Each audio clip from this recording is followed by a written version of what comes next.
Bismillahirrahmanirrahim. Alhamdulillahirabbil alamin. Wassalatu wassalamu ala al-mabuthi rahmatan lil alamin. Nabiyina Muhammad wa ala alihi wa sahbihi wa man tabi'ahum bi ihsanin ila yaumiddin. Amma ba'd. Ini majelis yang keempat dari pembahasan kita mengkaji kitab Al-Waraqat fi Ushulil Fiqh karya Abdul Ma'ali Al-Juwaini rahimahullahu ta'ala. Pada pertemuan sebelumnya kita telah menyelesaikan pembahasan yang berkaitan dengan ahkam syar'iyyah. Dan secara global kitab Al-Waraqat ini terbagi menjadi 3. Sebagaimana antum lihat di yang pertama pendahuluan penulis dan sudah kita terangkan pendahuluan. Kemudian isi yang kedua dari buku ta'rifat, definisi-definisi. Telah diterangkan definisi al-asl, definisi al-asl, dan terangkan definisi al-far'. Telah diterangkan definisi al-fiqh. Juga telah kita terangkan tentang definisi apa? Al-ahkam syar'iyyah. Ya. Maka pada pertemuan ini kita akan membahas tentang definisi al-ilm, al-jahl, al-nazar, al-istidlal, al-dalil, al-dhan, al-syak, dan di akhir dari ta'rifat penulis akan menjelaskan tentang definisi usul fikih. Definisi usul fikih. Dan ini yang bagian kedua di dalam buku ta'rifat. Bagian yang ketiga dari buku adalah abwab usul fikih. Cara beliau akan menyebutkan isi pembahasan usul fikih secara global. Setelah itu beliau akan merinci. Baik. Kata beliau rahimahullahu ta'ala dalam memberikan definisi tentang ilmu. Kata beliau wal fiqhu. Ya, atau sebelum saya melanjutkan,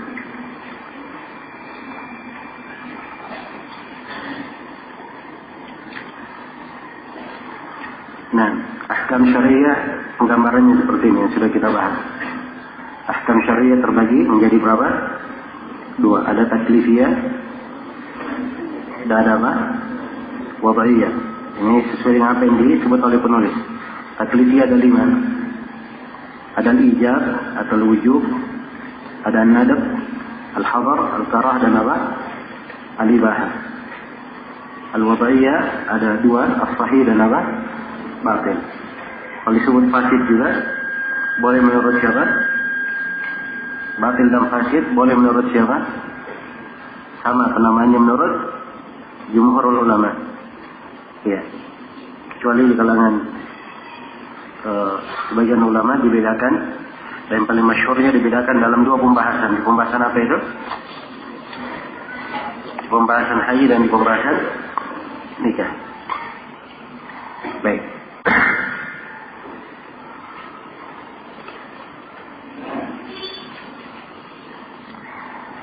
Baik, kita akan melanjutkan kelanjutan uraian penulis menguraikan definisi-definisi tentang ilmu usul fikih berkaitan dengan ilmu usul fikih. Ya, kata beliau rahimahullahu taala wal fiqhu akhassu min al-ilmi. Wal fiqhu akhassu min al-ilm. Dan fikih itu akhas min al-ilm. Wal ilmu ma'rifatu al-ulumi, ma'rifatu al-ulumi atau ma'rifatul ma'lumi, ma'rifatul ma'lumi ala ma huwa bihi. Ya, ala ma huwa bihi. Di sebagian syarah, di sebagian cetakan ada tambahan fil waqi'. Ala ma huwa bihi fil waqi'. Nah, wal jahlu tasawwur syai' ala khilafi ma huwa bihi. Dalam sebagian cetakan ada tambahan fil waqi', ma huwa bihi fil waqi'. Baik, di sini beliau berikan definisi tentang ilmu dan tentang al-jahl. Ya, dua hal yang beliau berikan definisi tentang ilmu dan tentang apa? Tentang al-jahl. Ya. Di awal pembahasannya kata penulis rahimahullahu taala, ya, al-fiqhu akhassu min al-ilm.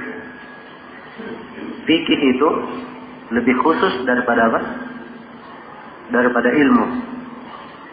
Maksudnya ilmu itu dia adalah jenis. Ilmu adalah apa?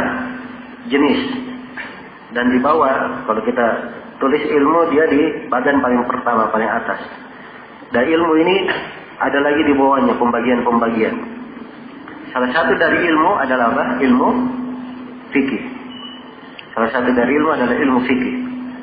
Karena itu beliau katakan al-ilmu akhas apa? Min al-ilm. Ilmu itu lebih khusus daripada ilmu. Ya, maksudnya fikih adalah bagian dari bagian-bagian apa? Ilmu. Baik. Jadi setiap ilmu atau setiap fikih itu pasti ilmu. Tapi ilmu itu belum tentu fikih. Sebab ilmu kadang ada ilmu fikih, kadang ada ilmu nahwu, kadang ada ilmu tafsir, kadang ada ilmu mustalah. Jelas ya? Karena itu beliau katakan al-fiqh akhas min al-ilm. Fikih itu lebih khusus daripada ilmu. Setelah beliau bawakan pendahuluan ini bahwa fikih lebih khusus daripada ilmu, beliau bermula memberikan definisi apa itu ilmu.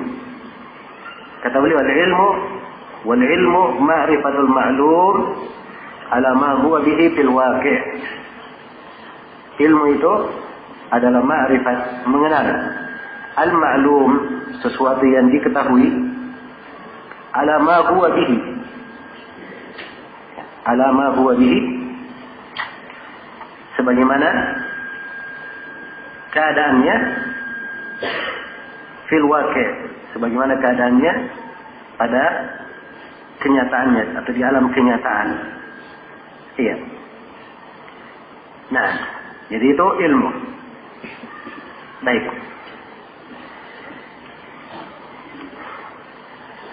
Iya.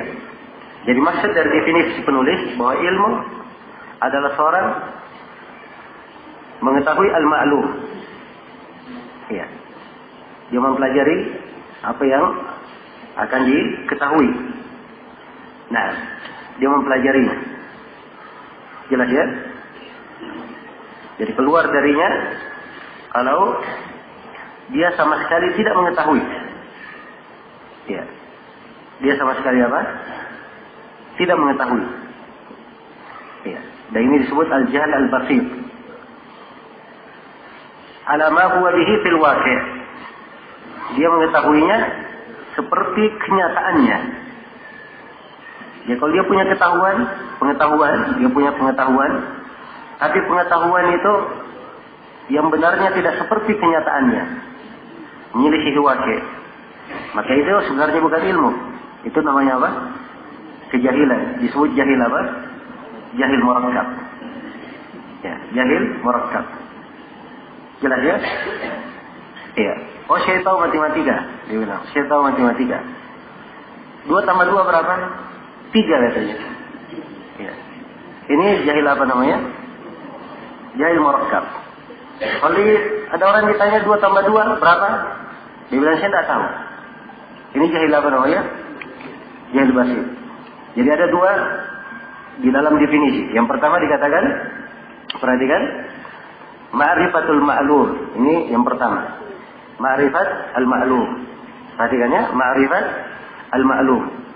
Dia mengenal yang dimaklumi. Keluar darinya kalau dia tidak mengenal sama sekali. Ya.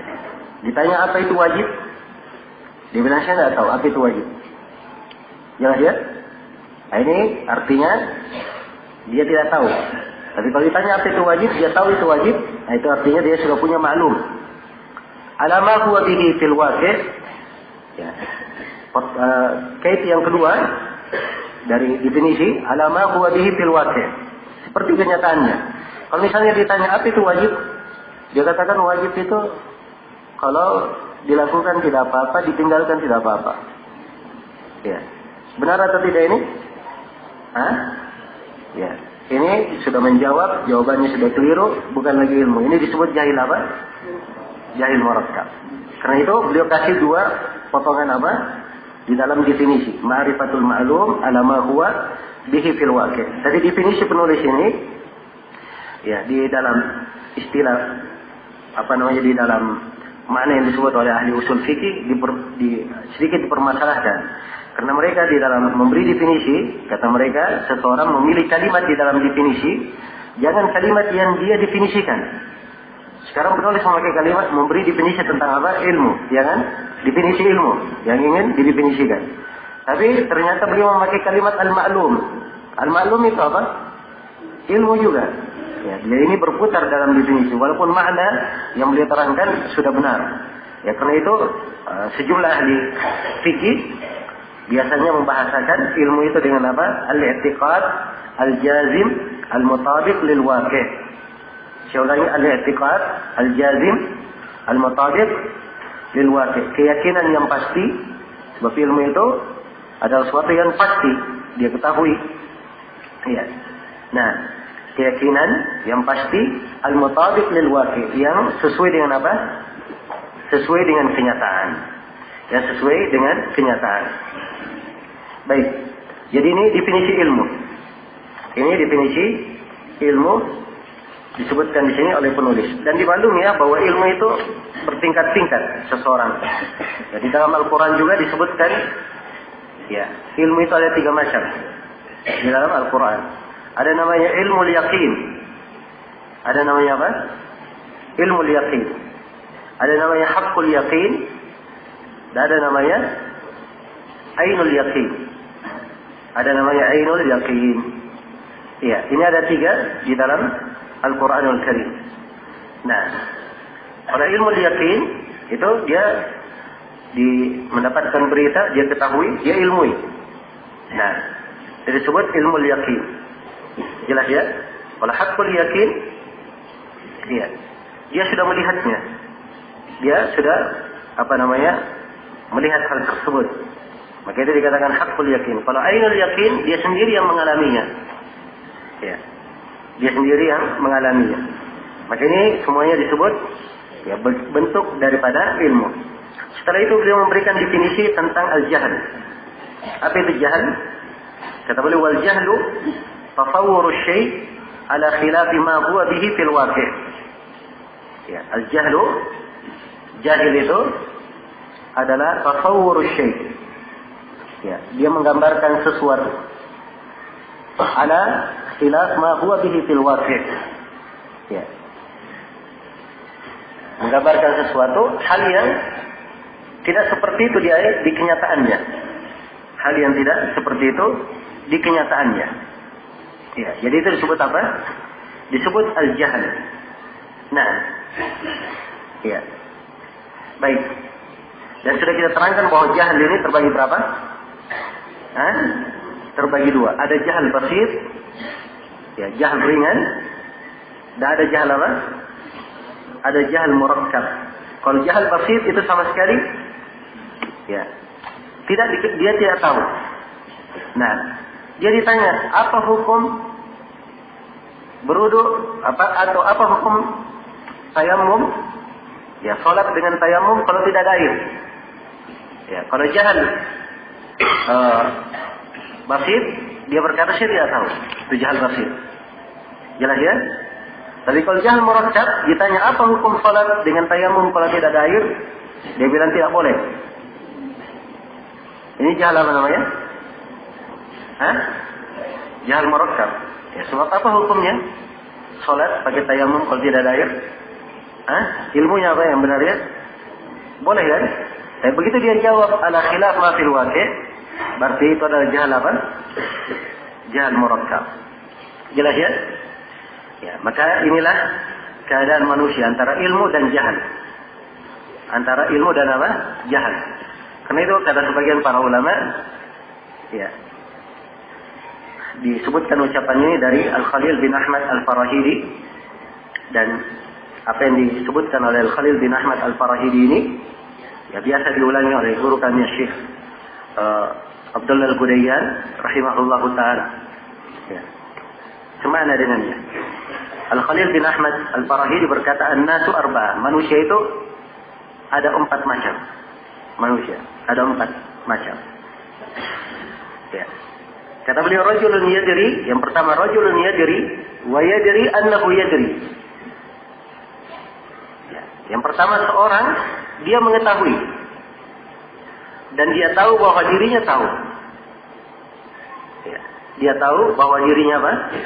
Tahu. Kata Al-Khalil, "Fadzalika alimun fattabi'u." Orang yang seperti ini adalah seorang alim. Ya, ikutilah dia. Nah, kemudian yang kedua kata beliau, "Wa rajulun yadri wa la yadri annahu yadri." Yang kedua seorang lelaki dia tahu, ya, tapi dia tidak tahu bahwa dia itu tahu. Ya. Ini ada 2 kemungkinan. Mungkin dia lupa, atau mungkin dia apa? Dia ghafil, mughaffal. Ya, orang yang lalai. Ya. Kata Al-Khalil bin Ahmad di teksnya, "Fadzalika ghafilun fanabbihu." Ini orang yang seperti ini adalah orang yang ghafil, orang yang lalai, ingatkan dia. Ya, kalau bahasanya Syekh Al-Qudayyan, "Fadzalika an-nasi fadzakkiru." Ini orang yang lupa, ingatkan kepada dia. Ya. Dan orang yang ketiga, wa rajulun la yadri wa yadri annahu la yadri. Ya. Yang ketiga seorang lelaki dia tidak tahu dan dia tahu bahwa dirinya tidak tahu. Ya. Maka kata beliau, "Fadzalika jahilun fa'allimu." Maka orang yang seperti ini dia adalah seorang yang jahil, ajari dia. Ya. Sebab dia tidak tahu dan dia sadar bahwa dirinya apa? Tidak tahu. Orang yang seperti ini jahil, ajari.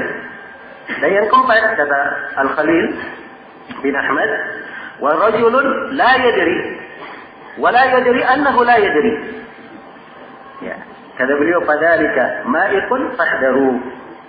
Nah, kata beliau yang keempat seorang tidak tahu dan dia tidak tahu bahwa dirinya tidak tahu. Ya. Ini yang keempat, dia tidak tahu dan dia tidak tahu bahwa dirinya apa? Tidak tahu. Maka ini ma'iq. Ya, hati-hati kamu dari orang yang seperti ini. Nah, hati-hati dari orang yang seperti ini. Jelas ya? Ini orang yang kedua dan ketiga, atau orang yang ketiga dan keempat, ini di tingkatan apa? Tingkatan jahil. Yang pertama dan kedua ini di tingkatan apa?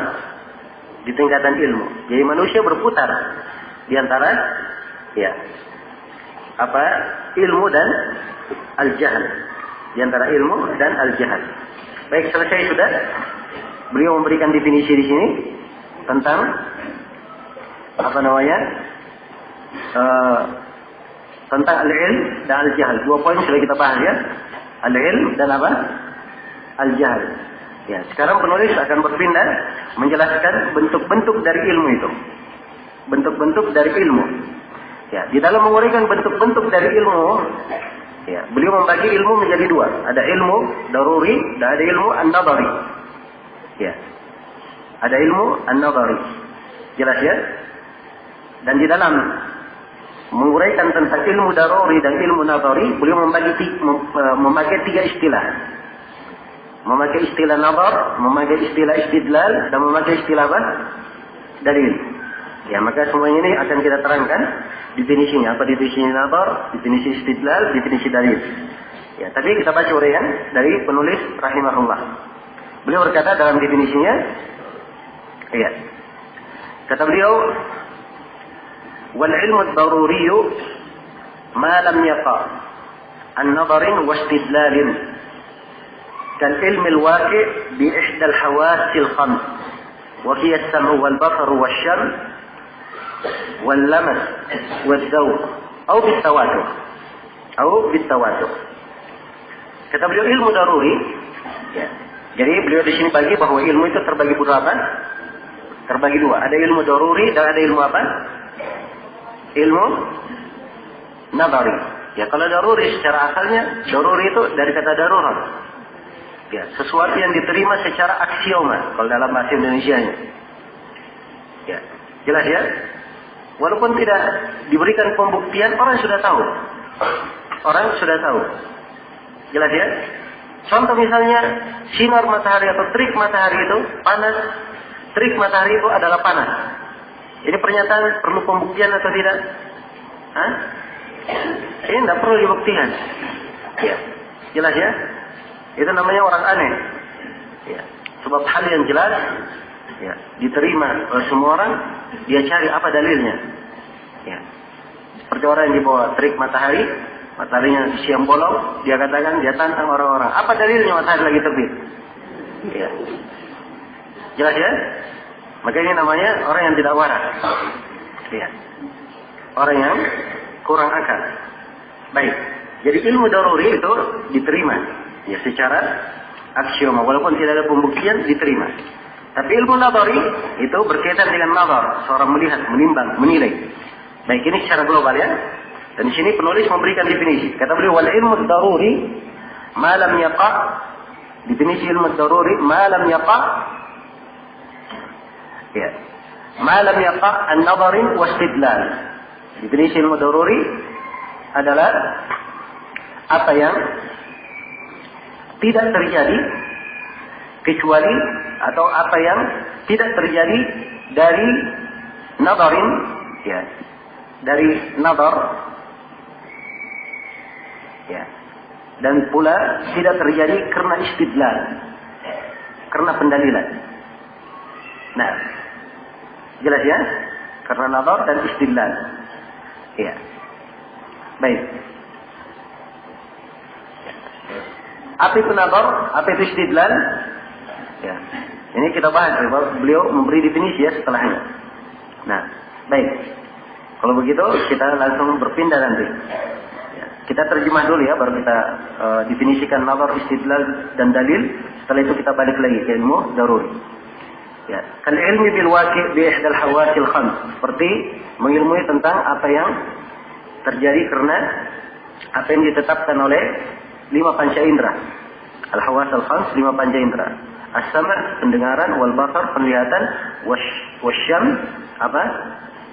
Penciuman, wal lamas ya rasa. Nah, wadzauq dan lidah. Nah, wal lamas ini dengan kulit ya. Wadzauq dengan lisannya, dengan lidahnya. Au bit tawatur, dengan hal yang mutawatir. Hal yang mutawatir. Baik, akan kita terangkan. Kata beliau, wa amal ilmu muktasab, adapun ilmu yang muktasab, fa huwa al-mawquf 'ala an-nadhar wal istidlal. Ilmu muktasab itu adalah ilmu yang dia bertumpu di atas nadhar dan pendalilan. Ya. Setelah itu beliau memberikan definisi tentang nadhar, istidlal dan dalil. Ya, 3. Kita bahas dulu definisi ini, kemudian kita kembali kepada pembagian ilmu daruri. Kata beliau, wan nadaru huwa al-fikru fi halil manzuri fihi. An-nadhar, kata beliau, itu artinya adalah al-fikru, dia berpikir pada hal yang dilihat padanya. Itu an-nadhar, pada hal yang dilihat padanya. Nah, iya. Baik.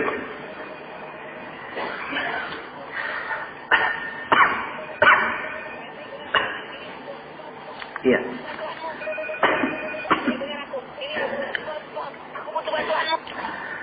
Iya. An-nadhar itu adalah dia berpikir pada hal yang dilihat padanya.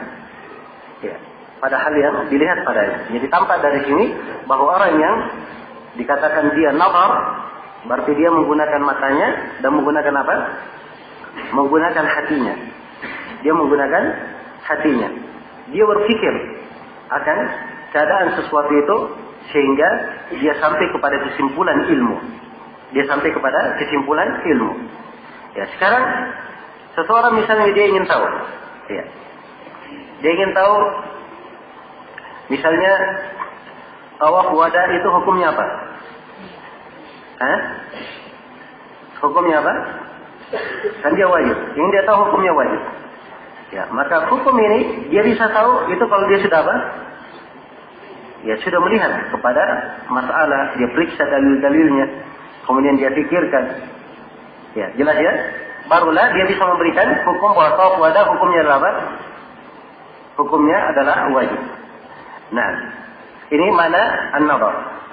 Iya. Jelas ya? Kemudian kata beliau rahimahullah setelah menjelaskan tentang mana an-nadhar, ya beliau terangkan mana istidlal. Kata beliau wal istidlal talabud dalil. Istidlal itu adalah dengan meminta dalil. Ya, jadi ilmu didapatkan setelah dia meminta dalil. Dikatakan bahwa tawaf wada hukumnya wajib. Mana dalilnya? Disebutkan hadits Ibnu Abbas. Ya. Bahwa Nabi sallallahu alaihi wasallam menyebutkan siapa yang ingin pergi, faliyakun akhir ahdihi bil bait at-tawaf. Ya. Hendaknya akhir masa dia di Ka'bah adalah apa? Dia tawaf. Perintah. Hendaknya akhir masanya di Mekah adalah dengan apa? Dia tawaf. Ya. Maka ini dalil namanya, istidlal. Dengan istidlal. Dan istidlal itu artinya apa? Talabud dalil. Ya, sekarang ketika disebutkan bahwa istidlal meminta dalil, sekarang muncul lagi pertanyaan, apa itu dalil? Maka penulis harus menjelaskan definisi dalil. Ya. Kata beliau, wad dalilu wal mursyidu ilal matlub. Dan dalil itu adalah apa yang mengantar kepada apa? Kepada yang dia cari. Apa yang mengantar kepada apa yang dia cari. Nah, itu namanya dalil. Ya, sekarang misalnya kalau dikatakan khamar itu adalah haram.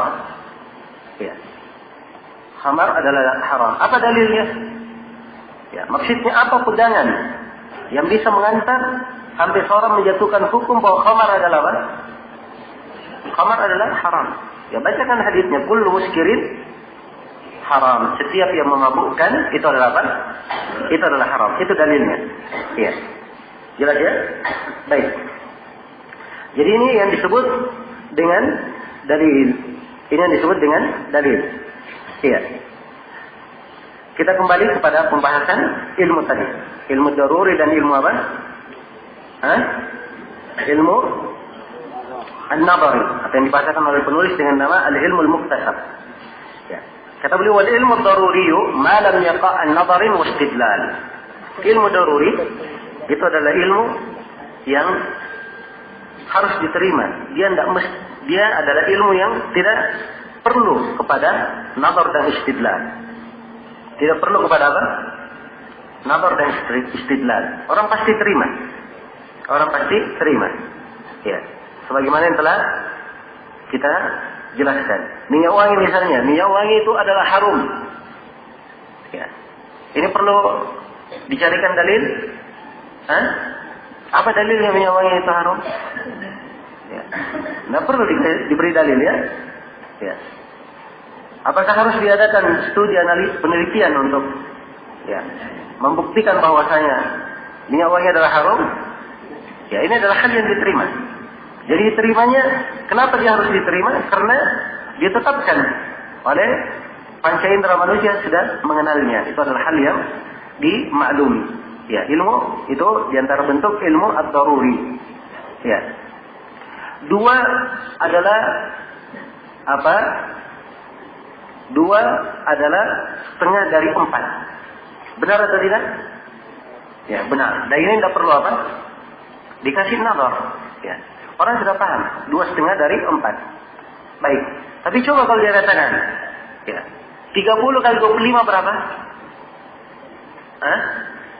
Ini perlu dipikir atau tidak? Ya, perlu dikali-kali ya kan? Ya, siapa tahu ada yang hasilnya 60, itu tidak tepat. Ya. Jelas? Oleh katakan, oh hasilnya 60, tidak tepat. Ya, mana 30 kali 25, 60? Ya, dia kali-kali dia lakukan analisa, dapat kesimpulannya. Kesimpulannya berapa? 30 kali 25? 750. Baik. Jelas ya? Jadi ini dengan melalui nazar. Ya, dengan melalui nazar. Itu yang dimaksud melalui nazar. Ya. Jadi pertama, ilmu daruri ini melewati dia ilmu wajib yang semua orang memahaminya dengan pancaitra dia bisa tangkap. Atau bitawatur. Atau dia adalah suatu hal yang mutawatir. Ya. Mutawatir. Dikabarkan oleh jumlah manusia yang banyak. Jumlah manusia yang banyak ini tidak mungkin apa? Tidak mungkin bersepakat mereka berdusta. Ya, seperti hadis-hadis yang mutawatir misalnya Rasulullah SAW bersabda, man kadzaba alayya muta'ammidan falyatabawwa maq'adahu minan nar. Siapa yang berdusta atas namaku dengan sengaja, maka hendaknya dia mempersiapkan tempat duduknya dari apa? Api neraka. Ini hadis diriwayatkan, ya sebagiannya menyebut hampir 200 orang sahabat. Ya, tadi Ibnu Hajar sendiri beliau kumpulkan jalan-jalannya, kata beliau hanya mencapai 102 atau sekitar itu. Nah, ini 100 orang sahabat lah yang meriwayatkan. Kira-kira meragukan dari 100 orang sahabat ini, ada kemungkinan mereka semuanya bersepakat berdusta? Ya, jawabannya itu tidak meragukan. Jelas ya? Tidak meragukan. Karena itulah dikatakan dengan tawatur itu diterima. Ilmu daruri apa? Diterima. Baik, ini al-ilmu daruri. Kemudian yang kedua, kata beliau, wa amma ilmu al-muktasab. Adapun ilmu yang muktasab. Ini yang disebut dengan ilmu apa? An-nadhari. Sebab dia ilmu, ya kata beliau, fahuwa al-mawqufu 'ala an-nadhar wal istidlal. Dialah ilmu yang bertumpu didapatkan di atas ya tumpuhan nazar dan istidlal. Dia melihat dan mencari pendalilan. Melihat dan mencari pendalilan. Ya, baik. Maka ini perbedaannya. Cuma di sini ada kalimat ya penulis beliau bahasakan dengan kata al-ilmu al-muktasab. Ya, al-ilmu al-muktasab. Kata al-muktasab ini biasa ya penggunaan kata di kalangan orang-orang Asy'ariyah. Penggunaan kata di kalangan siapa? Orang-orang Asy'ariyah. Biasanya mereka yang membahasakan ya sesuatu itu dengan ilmu apa? Dengan kata al-muktasab. Maka membahasakannya dengan bahasa an-nadhari, al-ilmu an-nadhari itu lebih tepat. Ya, dan ini dipegang oleh kebanyakan para ulama. Nah, karena orang-orang Asy'ariyah mereka ada penyimpangan di dalam masalah apa? Di dalam masalah al-qasdin. Ya. Berkaitan dengan pembahasan takdir. Berkaitan dengan pembahasan apa? Takdir. Dan itu pun di kalangan mereka ada 13 pendapat tentang al-qasd. Ya. Perhatikan ya. Ini saja yang kita garis bawahi. Ini afdalnya diganti dengan kata apa? An-nadhari. Jelas? Dan kebanyakan ulama memang mengatakan menyebutnya dengan ilmu apa? Nadhari. Al-ilmu an-nadhari. Baik. Selesai sudah kita membahas pembagian ilmu menjadi dua. Jadi ilmu itu terbagi dua. Ada ilmu daruri dan ada ilmu apa? Ilmu nadhari. Ada ilmu daruri dan ada ilmu an-nadhari. Apa faedahnya dibagi menjadi dua? Ya. Ini diketahui ya, dan nanti akan ada pembahasan nanti di dalam masalah ta'arudul adillah. Kalau dalil itu bertentangan. Jelas ya? Kalau dalil itu bertentangan. Ya. Nah, demikian pula ya akan apa? Ada penting digunakan kalau seorang melihat ya illah dari sebuah hukum, illahnya apa? Ya. Jelas ya? Karena di dalam menentukannya, di dalam seseorang melakukan as-sabr wa taqsil di pembahasan illah, dia harus melihat bagaimana dan harus menilai yang mana yang disebut illah, yang mana yang bukan, yang mana yang pantas, yang mana yang bukan. Maka ini diperlukan. Seorang kalau dia memiliki ya pembagian ini dan mengetahui pembagian ini, maka akan membantunya. Selesai sudah ya? Tentang definisi ilmu dan definisi jahal. Ya, karena beliau bagi ilmu menjadi dua, ilmu daruri dan ilmu nadhari. Dan di dalam pembagian ini beliau menggunakan 3 istilah, istilah nadhar, istidlal dan dalil. Maka beliau terangkan 3 definisi untuk istilah ini. Setelah itu beliau berpindah kepada definisi yang lain tentang adhan. Ya, kata beliau rahimahullahu taala wa dhannu tajwizu amrayni ahaduhuma adhhar min al-akhar. Iya. Adhan itu adalah dia membolehkan perkara.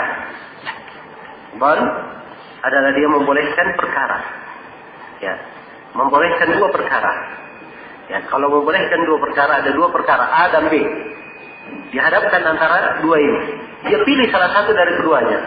Itu namanya dia tarjih, dia lebih menguatkan, dia lebih merajihkan. Kalau itu kalau saya bahasakan dengan bahasa bebas, adhan tajwizu amrayni, dia lebih menguatkan salah satu dari 2 perkara di mana ahaduhuma adhhar min al-akhar. Ya, di mana salah satu dari keduanya itu lebih tampak kuatnya ya daripada yang lainnya. Lebih tampak kuatnya daripada apa? Yang lainnya. Nah, ini dhan di sini. Iya. Jelas ya? Ini dhan. Dan penulis di sini membahasakan dengan tajwid. Kita paham maknanya ya, walaupun sebagian ada yang mengatakan bahwa afdalnya diganti kata tajwid, yaitu kritikan dari sisi lafaz saja. Yang jelas maknanya kita sudah paham bahwa yang beliau inginkan bahwa antara dua perkara ketika diketahui yang mana lebih kuat dari keduanya, maka itu disebut apa? Disebut dhan. Itu yang beliau maksud dengan dhan. Nah, kemudian kata beliau rahimahullahu taala, ya, wasyakku tajwizu amrayni la maziyata li ahadihima 'ala al-akhar. Ya, dan syak itu adalah dia membolehkan dua perkara. Ya, syak dia membolehkan dua perkara, la maziyata li ahadihima 'ala al-akhar. Di mana tidak ada keutamaan untuk salah satu dari keduanya di atas yang lainnya. Ya. Jadi itu syak ada dua misalnya. Ada dua. Dia tidak bisa menguatkan yang mana dari dua ini yang apa? Yang benar. Jelas ya? Sekarang dia sholat. Dia sholat. Ya, dia lupa antara 3 dan 4. Antara 3 dan apa? 4. Tapi dugaan besarnya bahwa dia sudah berapa? Sudah 4 rakaat. Ya. Dugaannya dia 4 rakaat, dugaan besarnya disebut apa? Disebut dhan. Baik. Sekarang dia sholat antara 3 dan 4. Dia tidak bisa menentukan. Dia 3 atau 4. Ini disebut apa? Disebut dia syak. Disebut dia syak. Jelas ya? Disebut dia syak. Nah, iya. Jadi di sini kalau dihadapkan pada dua kemungkinan, kalau kemungkinannya lebih kuat, ada yang dia kuatkan, maka itu disebut apa? Dhan. Kalau dia seimbang, disebut apa? Syak. Kalau dia tidak lebih kuat, itu disebut apa? Disebut wahm. Yang istilah yang lainnya dari tulis di sini oleh penulis, tapi saya tambahkan. Disebut dengan apa? Disebut dengan wahm. Disebut dengan wahm. Jelas ya? Dan dhan itu sendiri bertingkat-tingkat. Ada dhan dia menyangka, ya. Bentuk dari sangkaan, memang bukan ragu, tapi dia menyangka. Tapi sangkaannya mungkin di atas hal yang kuat dan mungkin di atas hal yang tidak kuat. Kan begitu? Namanya sangkaan, mungkin di atas hal yang kuat dan mungkin di atas hal yang apa? Tidak kuat. Kalau dia di atas hal yang kuat, itu dikatakan ghalabatul dhan. Ya, dikatakan apa? Ghalabatul dhan, dugaan besarnya. Dugaan besarnya. Baik. Jelas ya? Maka ini yang disebut dengan apa? Dhan. Ya. Sekarang kalau dibanding dengan jahl, ya, yang mana yang lebih tinggi kedudukannya? Dhan atau jahl? Ya, dhan tentunya lebih tinggi ya. Dengan syak, yang mana lebih tinggi antara jahl dan syak? Ya, syak lebih tinggi. Antara wahm dan jahl, ya tentunya wahm lebih tinggi. Masih ada bentuk dari apa? Pengetahuannya walaupun marju, ya, walaupun tidak kuat. Beda dengan jahl. Jahl sama sekali apa? Sama sekali dia tidak tahu. Sama sekali dia tidak tahu. Kalau begitu kesimpulannya, ya. Kalau begitu kesimpulannya, akal ini bisa menangkap ilmu itu dibangun di atas 8 tingkatan. Tingkatan yang pertama adalah tingkatan ilmu. Yang pertama. Yang kedua adalah ghalabatul dhan, dugaan besar. Ya. Yang ketiga adalah dhan. Ya, dhan di bawahnya ya. Yang keempat adalah apa? Syak. Yang kelima adalah apa? Wahm. Yang keenam adalah jahlul basir, al-jahl al-basir. Ya, jahil yang ringan. Yang ketujuh adalah apa? Al-jahlul murakkab. Jahl apa? Jahl murakkab. Ya. Nah. Iya, jahl murakkab ini apa diterjemahkan bahasa Indonesia? Hah? Jahl pangkat 2. Ya. Baik, jahl kuadrat pangkat 2. Ya. Kemudian yang kedelapan Dan ini yang paling rendahnya, itu keyakinan yang rusak. Dia dari keyakinan yang apa? Yang rusak. Ya. Ini 8 tingkatan yang bisa ditangkap oleh akal. Jelas ya? Ini namanya madarikul uqul. Madarik al-uqul. Jadi ini yang disebut di sini oleh penulis pendahuluan. Ya. Untuk menguraikan tentang makna apa? Makna istilah-istilah yang dipakai dalam ilmu usul fikih. Ya. Baik. Setelah itu masih di dalam pendahuluan beliau tutup di akhir pendahuluan ini dengan memberikan definisi tentang apa? Ilmu usul fikih. Ya. Ini definisi ilmu usul fikih sudah pernah dibahas atau belum? Hah? Ya, ilmu usul fikihnya, kalimat usul fikih secara bersambung. Sudah dibahas atau belum? Belum. Yang sudah dibahas yang mana? Ya. Kalimat usul fikih dengan dia apa? Dipecah 2 kalimat. Kalimat usul dan kalimat apa? Fikih. Itu sudah dibahas. Sekarang penulis setelah menguraikan definisi-definisi panjang, beliau balik lagi untuk menerangkan usul fikih secara apa? Secara bersambung. Ya. Beliau uraikan usul fikih secara bersambung. Baik, kata beliau wa usulul fiqhi, dan usul fikih itu turuquhu ala sabili ijmal. Ya, adalah jalan-jalan. Turuquhu ala sabili ijmal. Adalah jalan-jalan seseorang itu mengenal fikih. Hanya di situ kembali ke mana? Ke fikih ya, jalan-jalan dia mengenal fikih ala sabili ijmal. Ya, ala sabil al-ijmal dengan bentuk global. Wa kayfiyatul istidlal biha, dan bagaimana cara dia berdalil dengannya. Dan bagaimana dia cara berdalil dengannya. Jelas ya? Jadi secara global usul fikih itu pembahasannya apa? Ya. Pembahasannya apa? Dia mengenal ya, cara mengambil fikih itu secara global. Dia tahu caranya. Secara global, dalil-dalil globalnya. Jelas ya? Kemudian yang kedua, dia mengerti bagaimana cara berdalilkan. Ya. Kalau dia mengerti cara pendalilan, ya, maka di sini tentunya dia harus mengerti bagaimana berdalilkan, dan dia harus mengerti siapa yang berhak berdalil dan siapa yang tidak berhak berdalil. Jelas ya?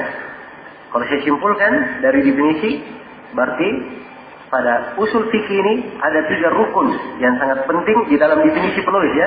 3 rukun di dalam definisi siapa? Penulis. Ya, kalau pembahasan usul fikih. Rukun yang pertama adalah dia mengenal al-adillah al-ijmaliyah. Dia mengenal dalil-dalil global. Ya. Dalil-dalil global. Ya. Nah, kaidah-kaidah kulliyah. Nah, ini akan dibahas nanti oleh penulis, beliau akan terangkan ya, bagaimana usul fikih itu. Ya, apa dalil yang dipakai dari Al-Qur'an, hadis, kemudian ijma, ya, qiyas. Kemudian di dalam usul fikih tersebut ya diterangkan mana dalil yang umum, mana dalil yang khusus, mana dalil yang mutlak, mana dalil yang muqayyad. Ya, ini pendalilan apa semuanya? Pendalilan global. Ya, pendalilan global. Ya. Dan di dalam usul fikih ini terdapat kaidah-kaidah yang mereka dengannya bisa memetik hukum dengannya. Ya, karena itu rukun yang kedua dari mempelajari usul fikih adalah dia mengerti bagaimana cara berdalilkan. Ya. Dia mengerti cara berdalilkan. Kalau ada dalil memerintah dan ada dalil melarang, ya, bagaimana dia menyikapinya? Dia pandai untuk menggunakan setiap dalil. Ada dalil umum, ada dalil khusus. Bagaimana dia mengkompromikannya? Dia pandai melakukan hal ini. Nah, ini pembahasan apa? Pembahasan usul fikih. Pembahasan usul fikih. Iya. Kemudian rukun yang ketiga dari pembahasan usul fikih adalah keadaan mufti dan mustafti. Dia mengenal keadaan orang yang memberi fatwa dan orang yang harusnya meminta fatwa. Ya. Kalau dia kenal bagaimana cara berdalil, maka dia tahu siapa yang berhak berijtihad memberi fatwa, dan siapa yang tidak berhak berijtihad. Ya, orang yang tidak berhak berijtihad, maka kewajibannya dia bertanya. Dia berhak, kewajibannya adalah apa? Dia bertanya pada perkara-perkara yang dia iskal di dalamnya. Dia iskal di dalamnya. Maka ini secara global, ya, pembahasan ilmu usul fikih. Karena itu orang-orang yang dikatakan usuli, ya, dia ahli dalam usul fikih, ya, pekerjaannya adalah bagaimana dia mengetahui dalil-dalil global, ya, dan dia pandai menggunakan dalil tersebut. Pandai menggunakan dalil tersebut. Ya. Baik. Inilah orang yang disebut apa sebagai apa? Sebagai usuli. Orang yang memiliki ilmu usul fikih. Baik. Jadi itu tadi ya pembagian ilmu usul fikih, dia dibangun di atas berapa? Dibangun di atas 3 rukun. Ya, dan sebagian ada yang menyebut ya bahwa dia dibangun di atas 4 rukun. Kalau ingin lebih apa detailnya.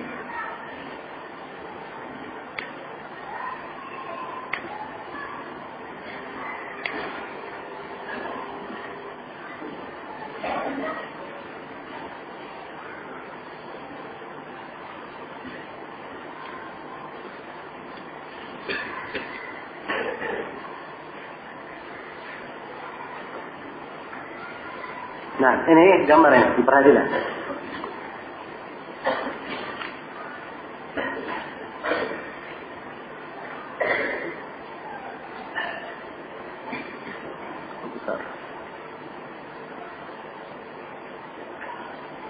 Ya. Arkan masail usul fiqh wa mabahihihi. Ini kalau kita ingin melihat seluruh pembahasan usul fikih itu apa. Ya. Supaya orang tergambar kalau dia belajar usul fikih itu apa yang dia pelajari. Ini kaidah umum ya dalam mempelajari seluruh ilmu. Dia yang belajar ilmu apa saja dia harus tahu ilmu itu yang mau dia pelajari itu apa di dalamnya. Ya. Karena itu kata Ali bin Abi Thalib, al-ilmu nuqsah kattarahal jahilun. Kata Ali bin Abi Thalib, dinukil dari beliau ya. Beliau mengatakan bahwa ilmu itu sebenarnya cuma 1 titik. Tapi 1 titik ini diperbanyak oleh orang-orang jahil. Ya. Karena itu poin kalau seorang belajar dia fokus tahu isi yang akan dia pelajari itu apa. Ya. Pokok pembahasan ilmu usul fikih ada 4. Yang pertama dia ingin mengenal hukum. Ya. Dia ingin mengenal seputar apa? Hukum. Yang kedua dia ingin mengenal tentang dalil-dalil. Yang kedua. Kemudian yang ketiga dia ingin mengenal bagaimana cara istinbat.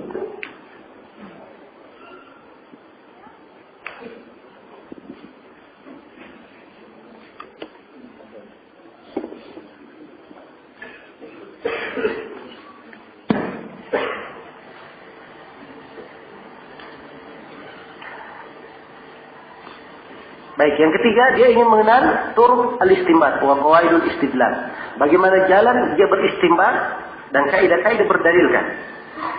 Kaidah-kaidah apa? Pendalilan. Kemudian yang keempat adalah tentang al-mufti wal mustafti.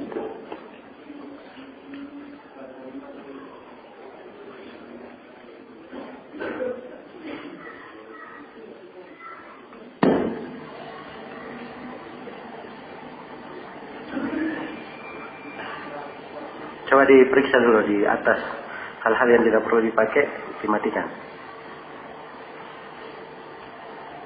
Yang keempat tentang al-mufti wal mustafti. Ya. Tentang mufti, ya, orang yang memberi fatwa dan orang yang meminta fatwa. Ini dari sini dibahas nanti ya, pembahasan tentang ijtihad, siapa yang berhak berijtihad, bagaimana ketentuan seorang mujtahid dan seterusnya. Jelas ya? Ini secara global 4 pembahasan. Ya, kalau kita rinci pembahasan 4 ini, hukum, apa yang perlu diketahui dalam hukum? Ada 4 hal. Yang pertama, hukum itu sendiri. Dia kenal pada setiap perkara syariat, dia tahu hukumnya apa. Ini wajib, al-wujub, atau an-nadab, atau al-ibahah, atau al-karahah, atau apa? Al-hadar. Ya, kemudian dia mengenal siapakah sebenarnya pemilik hukum itu, yaitu Allah Subhanahu wa Ta'ala, dan apa yang Allah wahyukan kepada siapa? Rasulnya. Ya, kemudian dia ketahui tentang al-mahkum alaihi. Ya, mukallaf yang apa? diberikan hukum. Karena itu di pembahasan usul fikih, kalau di pembahasan Al-Hakim tadi ini dibahas tentang apa namanya? Ya bagaimana kedudukan ya Al-Qur'an dan seterusnya ya. Ya siapa? Hukum itu semuanya kembali kepada Allah Subhanahu wa taala. Kemudian di pembahasan yang ketiga al-mahkum alaihi al-mukallaf, dibahas tentang siapa yang mukallaf itu, orang yang dijatuhkan padanya hukum. Ya. Kemudian dibahas tentang al-mahkum fihi. Hal yang diterangkan hukumnya kepada si mukallaf ini apa? Nah, ini 4 pembahasan seputar apa? Seputar hukum. Ya. Kemudian yang kedua rukun pembahasan dalam usul fikih adalah pembahasan tentang adillah, tentang dalil-dalil. Dan dalil-dalil yang dipakai berdalilkan dalam ilmu usul fikih itu ada 2 macam. Ada dalil muttafaq alaihi, dalil yang disepakati. Iya. Ini pada Al-Qur'an, pada sunnah Rasulullah sallallahu alaihi wasallam, pada ijma' disepakati. Ya. Jelas ya? Ada sebagian yang menyebut qiyas disepakati, cuman yang benarnya ada silang pendapat. Ya. Bentuk dalil yang kedua ada dalil yang mukhtalaf fihi. Dalil yang diperselisihkan. Yaitulah qiyas, ucapan sahabat, ya, demikian pula al-istishab, demikian pula masalihul mursalah, ya, dan yang semisal dengannya. Ini dikatakan dalil-dalil yang apa? Diperselisihkan. Baik, ini yang kedua ya dari pembahasan usul fikih. Pembahasan yang ketiga cara mengambil istimbal. Nah ini ada 2 pembahasan karena ini terkait dengan kaidah-kaidah. Bagaimana dia mengambil istimbat hukum dan bagaimana dia berdalilkan. Ya, di sini ada 2. Yang pertama dia membahas tentang ahkam kulliyah lugawiyah. Ada hukum-hukum lugawiyah, cara bahasa. Ya. Dari hukum bahasa ini orang sudah paham. Kalau bahasanya seperti ini, konteks kalimatnya seperti ini, maka dia akan memberikan hukum begini. Hukum begini. Ya, karena itu dibahas ya pembahasan tentang apa? Tentang aqsamul kalam, pembagian kalam. Ya, dibahas tentang apa? Dibahas tentang perintah dan larangan. Ya. Perintah dan larangan. Dibahas tentang yang umum, yang khusus, yang mujmal mubayyan, yang zahir muawwal. Ya. Ini semuanya pembahasan untuk mendetailkan cara-cara apa? Istimbat dan cara-cara berdalilkan. Kemudian pembahasan yang lainnya maqasidus syariah al-ammah wa qawaiduha al-kulliyah, tentang maqasid syariat. Ini termasuk fikih yang paling penting juga di dalam pembahasan seorang itu berdalil. Dia mengerti maqasid syariat, maksud-maksud pensyariatan. Iya, jelas ya? Seperti saya beri contoh kemarin, ya, tentang Syekhul Islam Ibnu Taimiyah ditanya. Ya, beliau ditanya tentang orang apa? Orang yang sholat di belakang satu kaum, yang kaum ini madhab mereka harus menjaharkan apa? Menjaharkan basmalah. Ya, dan yang benarnya basmalah tidak dijaharkan. Ya, dia kenal hukum. Hukumnya adalah apa? Basmalah tidak dijaharkan. Ya, tapi di kondisi ini kaidah di dalam maqasidus syariah dia harus apa? Beliau memfatwakan bahwa dia menjaharkan basmalahnya. Ya. Beliau mengambil kaidah dari apa? Maqasidus syariah. Sebab syariat ini ya, itu datang untuk menjaga kemaslahatan bersatunya manusia, jangan sampai menimbulkan apa? Keributan di tengah mereka. Ini maqasid umum di dalam syariat. Ya, dan ini penting sekali. Ya, termasuk hal yang sangat penting. Jelas ya? Ya, karena pentingnya hal ini Imam Syafi'i rahimahullah menulis kitabnya Al-Muwafaqat. Menulis kitabnya Al-Muwafaqat. Ya, dan guru kami Syekh Abdullah Al-Budayyan ketika mengajarkan buku itu, ya, beliau berkata di awal-awal pelajaran ya, bahwa ini buku sengaja saya ajarkan. Karena banyak sekarang orang-orang lulusan universitas, sudah doktor. Ya. Tahu tentang hukum-hukum tapi tidak mengerti tentang maqasidus syariat. Sehingga keliru di dalam menempatkan hukum-hukum. Keliru dalam menempatkan apa? Hukum-hukum. Karena itu berulang kali saya terangkan bahwa seorang mempelajari ilmu syariat itu tidak cukup dia menghafal saja. Ya. Atau hanya dia pelajari saja dan tidak mengerti maksud-maksud dari pensyariatan tersebut. Ya. Karena itu dari sini juga tampak bagaimana sisi pentingnya seseorang itu berguru kepada ahlul ilm. Ya. Duduk dengan para ulama Sehingga mereka bisa kita lihat dari mereka bagaimana ulama ini mendudukkan perkara itu pada tempatnya masing-masing. Ya. Dan bagaimana mereka menghubungkan hukum-hukum syariat itu ditempatkan pada tempatnya sesuai dengan maqasidus syariat. Ya. Ini dari ilmu yang ada di para ulama, tidak ada tertulis di buku-buku, tidak tercatat di buku-buku. Dia adalah ilmu yang harus apa? Kita lihat dan kita mendidik diri kita bagaimana mereka, ya, menyikapi dan mendudukkan dalil-dalil, ya, berbicara tentang hukum. Ketika terjadi kejadian begini, ya, akan terlihat bagaimana mereka mengobati kejadian itu, apa yang mereka bicarakan, ya, apa yang mereka fatwakan, itu kelihatan. Sebab ini semuanya terkait. Ya. Beda dengan orang yang baru belajar. Ya. Dia kadang di kepalanya hanya terarah kepada apa? Kepada dalil saja. Ya. Padahal di dalam satu kejadian, anggaplah misalnya seorang dalam satu kejadian, dia harus melihat kepada 10 sisi. 10 sisi dia harus melihat. Ya. Karena sebagian penuntut ilmu, ya, dia hanya menghafal dalil, itu cuma satu sisi. Dia tidak melihat 9 sisi yang lainnya. Berbeda dengan seorang alim. Ya, di dalam menyikapi keadaan, di dalam menjatuhkan hukum, ia melihat kepada seluruh sisi, keluar kesimpulan. Ya, baru mereka tetapkan hukumnya. Itu pun di dalam banyak, ya, kejadian, di dalam sejumlah perkara. Ya, kadang guru kami Syekh Shalal Fauzan ditanya di pelajaran. Dan beliau berkata ini termasuk masalah yang tidak cukup fatwa dari satu orang, harus fatwa dari beberapa orang. Ya, perhatikan ya bagaimana, ya, mereka di dalam pemahaman fikih agama mereka, ya, di dalam fikih agama mereka. Dan ini semuanya seseorang akan tampak, ya, dan bisa berbicara seperti itu kalau dia mengerti ilmu usul fikih. Sebab ini adalah pembahasan-pembahasannya dan hendaknya dia mengetahuinya. Baik, secara global ini, ya, pembahasan yang akan diuraikan, ya, di dalam pembahasan apa? Ilmu usul fikih. Baik. Jadi selesai sudah di sini. Kita menguraikan tentang ta'rifat, definisi-definisi. Jadi itu tadi definisi ilmu usul fikih. Ya, ilmu usul fikih kadang dari ilmu usul fikih itu juga ada yang disebut dengan nama al-qawaid al-usuliyah. Kaidah-kaidah apa? Al-usuliyah. Kaidah-kaidah usuliyah. Seperti al-amr yufidul wujub. Ya. Al-amr, al-aslu fil amr yufidu apa? Al-wujub. Illa idza dalla dalil, ya, ala ghairihi. Kecuali kalau ada dalil yang menunjukkan selain dari mana wajib. Selain dari mana wajib. Ini kaidah namanya kaidah apa? Kaidah usul fikih. Kaidah usul fikih. Ya, mungkin dari sini muncul satu pertanyaan. Ya. Kita kemarin belum mempelajari kaidah apa? Kaidah fikih. Dan ini disebut tadi kaidah usul fikih. Apa perbedaan antara kaidah fikih dan kaidah usul fikih?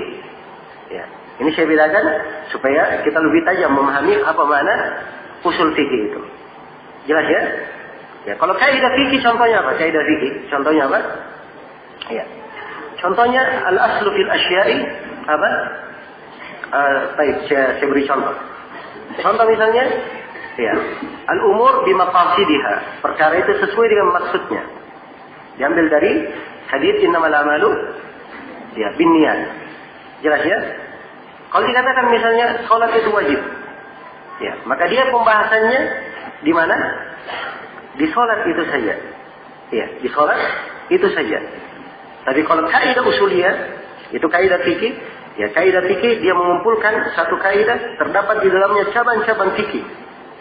Terdapat di dalamnya cabang-cabang fikih. Tapi kalau kaidah usul fikih, ya, dia adalah kaidah umum pada segala apa?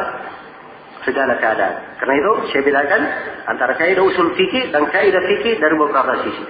Sisi yang pertama, kalau kaidah usul fikih itu kaidahnya sifatnya kulliyah, mencakup seluruh juz'iyat. Ya, dia adalah kaidah keseluruhan mencakup segala cabang. Ya. Berbeda dengan kaidah fikih. Kaidah fikih itu sifatnya apa? Sifatnya aglabiyah. Sifatnya aglabiyah, kebanyakan. Sifatnya kebanyakan. Ini perbedaan yang pertama. Ya. Kemudian perbedaan yang kedua. Perbedaan yang kedua, ya, kalau kaidah usul fikih, dia itu adalah dalil-dalil untuk fikih, kan begitu. Kaidah usul fikih dia adalah dalil-dalil untuk apa? Untuk mengeluarkan fikih. Ya, sedangkan kaidah fikih itu adalah pembahasan-pembahasan fikih yang dibuat dalam satu kaidah dan seluruh pembahasan itu ikut di bawahnya. Seluruh pembahasan itu ikut di bawahnya. Nah, ini dua perbedaan besar ya, secara global antara kaidah usul fikih dan kaidah apa? Kaidah fikih. Ya, baik, selesai ya. Sekarang kita memasuki bagian yang ketiga dari buku ini. Bagian yang ketiga apa? Apa ini? Abwab usul al-fiqh. Ya, penulis akan menjelaskan bab-bab usul fikih itu. Ya, jelas ya? Baik.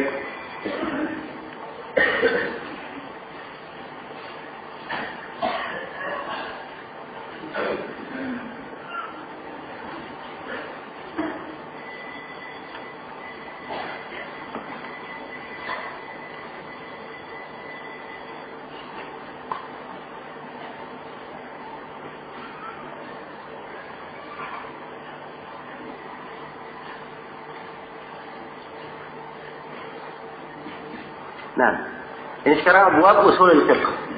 Ini apa? Untuk skedul pembahasan yang akan dibahas oleh penulis di sini. Bisa dilihat? Hah? Baik, saya besarkan sedikit.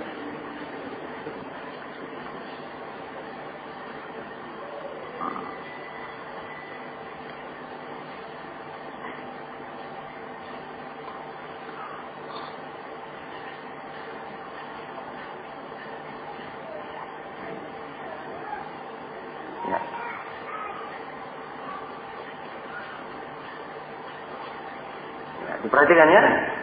Ini abwab usul fiqh. Ini bagian yang berapa? Hah? Bagian yang ketiga yang kita bahas. Di dalam abwab usul fiqh ini penulis akan menjelaskan beberapa pembahasan. Yang pertama aqsamul kalam. Tentang aqsamul kalam. Jadi sebelum beliau masuk menguraikan aqsamul kalam, beliau akan singgung dulu abwab usul fiqh itu adalah apa. Ya. Jelas ya? Kita baca dulu ya uraian penulis.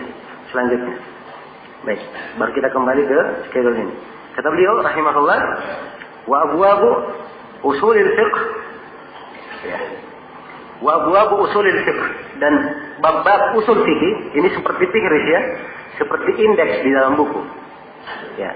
Apa yang beliau terangkan di sini, ini seperti beliau menjelaskan apa? Hah? Seperti menjelaskan indeks di dalam buku ini. Ya. Baik. Jadi kata beliau, ya. Nah, kata beliau wa abwabu usulil fiqh. Apa itu?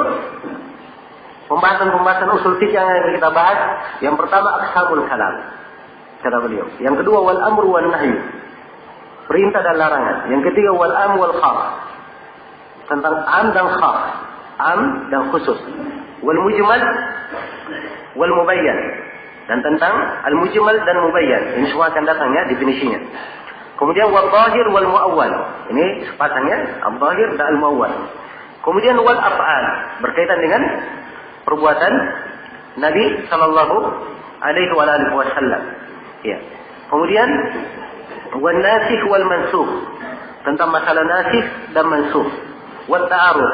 Ya, ini akan diterangkan ya tentang ta'arud al-adillah. Bagaimana kalau dalil itu terdapat ta'arud di dalamnya. Nah, kemudian wal ijma', dan akan diterangkan juga tentang ijma'. Wal akhbar, diterangkan tentang khabar. Ya. Pembagian-pembagiannya. Wal qiyas, akan diterangkan juga tentang qiyas.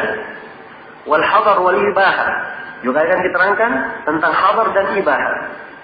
Kemudian tertibul adillah, ini pembahasan tertib dalil-dalil. Ya, biasanya di pembahasan tertib adillah ini pertama dirinci dulu dalil-dalil yang dipakai. Setelah itu dilihat ya bagaimana mentertib dalil kalau ada pertentangan. Ya, kemudian wasifatul mufti wal mustafti, dan ciri seorang mufti serta ciri orang yang meminta fatwa. Jadi kalau dia ingin bertanya itu juga ada sifatnya. Ya. Wa ahkamul mujtahidin, dan beliau akan menyebutkan hukum-hukum seputar siapa? Ahli ijtihad. Ya. Ini kalau dibuat gambarannya seperti ini gambarannya. Nah, pembahasan yang beliau akan bahas bahwa pembahasan usul fikih itu ada beberapa pembahasan. Yang pertama tentang pembagian al-kalam. Yang kedua amar wan nahyu. Ya, perhatikan ya.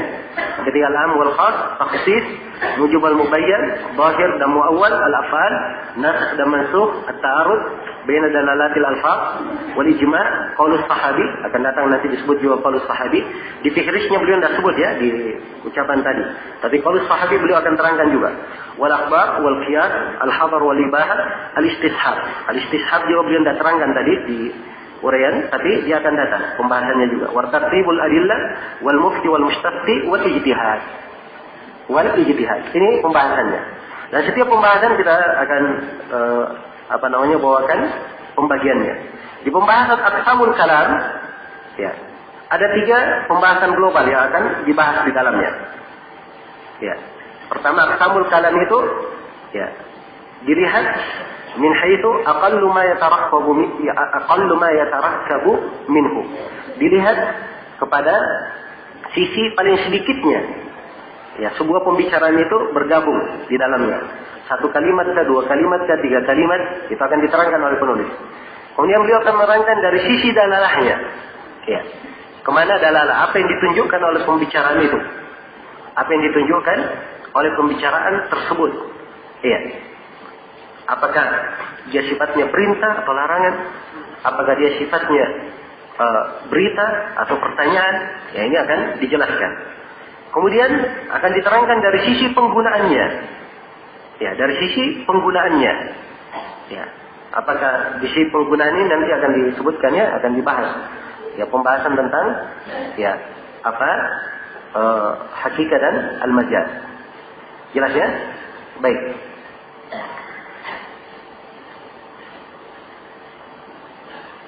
Nah, kalau schedule lainnya kayak gini.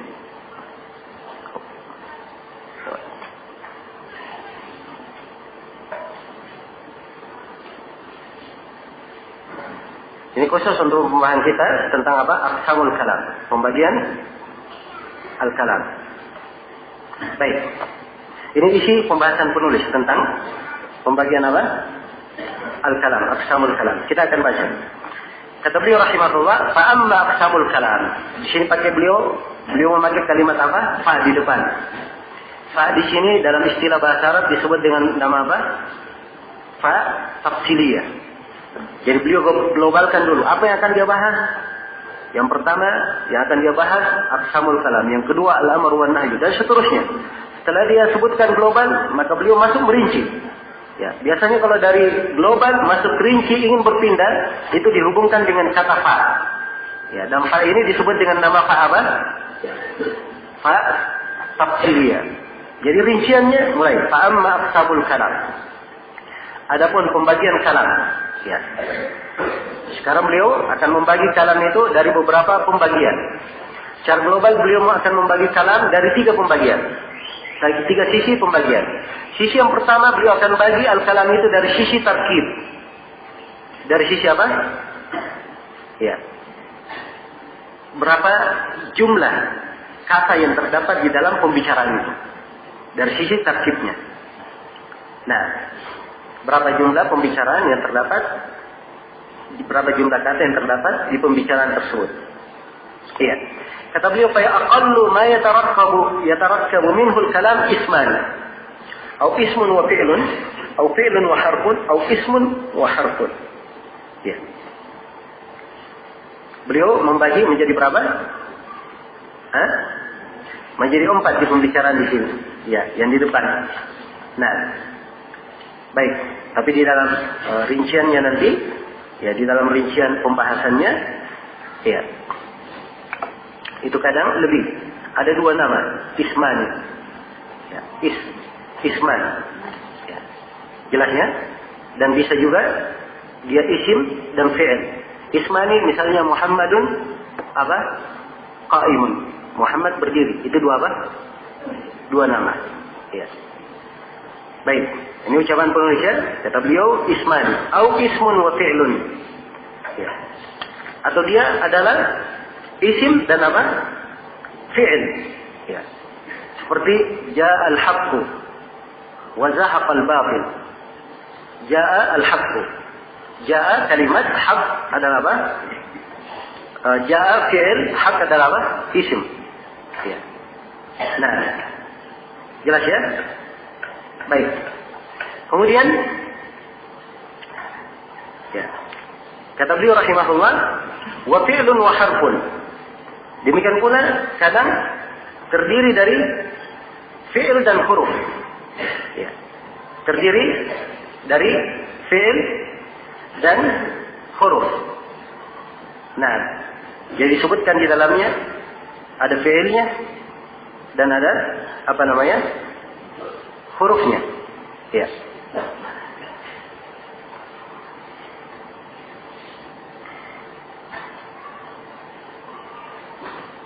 Yang pertama ismani, kemudian yang kedua ismun wa fi'il. Ya, kemudian yang ketiga apa? Fi'lun wa harfun. Kayaknya ada kesalahan di sini ya, di cetakan. Kalau ada fi'lun wa harfun, di cetakan lain ismun wa harf. Ya, coba kita kembali ke matan dulu. Matan yang antum pegang di situ apa?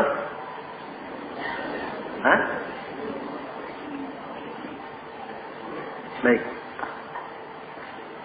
Ismani ya, ismani atau ismun wa fi'lun atau fi'lun wa harfun. Kalau di cetakan yang saya pegang lagi di sini oleh Syekh Sa'ad Asy-Syukri, atau ismun wa harfun. Ismun wa fi'lun atau apa? Ismun wa harfun. Nah, atau harfun wa fi'lun sama aja ya semua. Baik. Kalau gini kita terangkan. Yang pertama beliau katakan ismani, terdiri dari dua isim. Contohnya seperti apa? Muhammad Qaid. Ya. Nah, kata penulis, au ismun wa fi'lun, atau dia adalah isim dan fi'il. Itu tadi contohnya ya. Ja'al haqqu, datang kebenaran. Dua. Ja'a adalah apa? Fi'il. Haq adalah apa? Isim. Atau zahaqal batil. Wa zahaqal batil. Zahaqa adalah fi'il dan batil adalah apa? Isim. Yang ketiga, wa fi'lun wa harfun. Wa fi'lun wa harfun. Nah, misalnya dia katakan darabahu. Ya, darabahu. Daraba adalah apa? Fi'il, hadis itu adalah apa? Harf. Ha adalah harf. Nah, baik. Atau kata beliau ismun wa harfun, atau dia adalah isim dan harf. Ya, isim dan harf. Ya, jadi ada isimnya, ada harfnya. Ya, kalau dia katakan misalnya qalamuhu, ya, pena dia. Ya, qalam adalah isim, hu adalah apa? Domir, harf. Baik, domir. Jadi ini beliau mengukur sekarang tentang paling sedikitnya tersusun kalam itu. Jelas ya? Dan penulis tidak memberikan definisi kalam. Tapi dari pembagian kalam yang beliau terangkan, ini sebenarnya adalah hal yang aneh dari penulis. Kenapa? Sebab madhab beliau adalah madhab Asy'ariyah. Dan orang-orang Asy'ariyah madhabnya di pembahasan kalam, kalam itu adalah kalamun nafs, pembicaraan dalam apa? Dalam diri. Karena itu tidak tersusun dari dua nama, dua isim, tidak pula tersusun dari isim dan fi'il. Jelas ya? Ya, karena itu saya kemarin sebutkan di awal pembahasan bahwa ada dari sebagian masyayikh yang mengatakan, yang meragukan apa? Ini risalah dari Al-Juwaini, karena dia banyak menyelisih madhabnya sendiri di buku ini. Dan betul sudah pembagiannya sudah betul. Ya, tapi kan dia madhabnya apa? Asy'ari. Kalau madhab Asy'ari, mereka tidak membagi seperti ini. Tapi pembagiannya sudah apa? Sudah betul. Pembagiannya sudah betul. Baik. Selesai sudah ya ucapan penulis di sini yang kita baca. Ya. Nah, kata beliau, fa'aqallu ma yatarakkabu minhu al-kalam ismun, ismani, atau ismun wa fi'lun, atau fi'lun wa harfun, atau ismun wa harfun.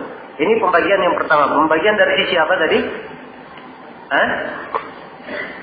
Dari bentuk tarkibnya. Sekarang beliau akan membagi dengan pembagian yang lain. Ya. Beliau akan membaginya dengan pembagian yang lain. Nah, baik, ini sudah hampir habis waktunya. Untuk pembagian berikutnya dari pembagian al-kalam, insyaallah taala kita lanjutkan di sesi berikutnya. Ya, kita siap-siap dulu untuk sholat maghrib. Wallahu ta'ala alam. Subhanakallahumma bihamdik, asyhadu an la ilaha illa anta, astaghfiruka wa atubu ilaik. Walhamdulillahi rabbil alamin.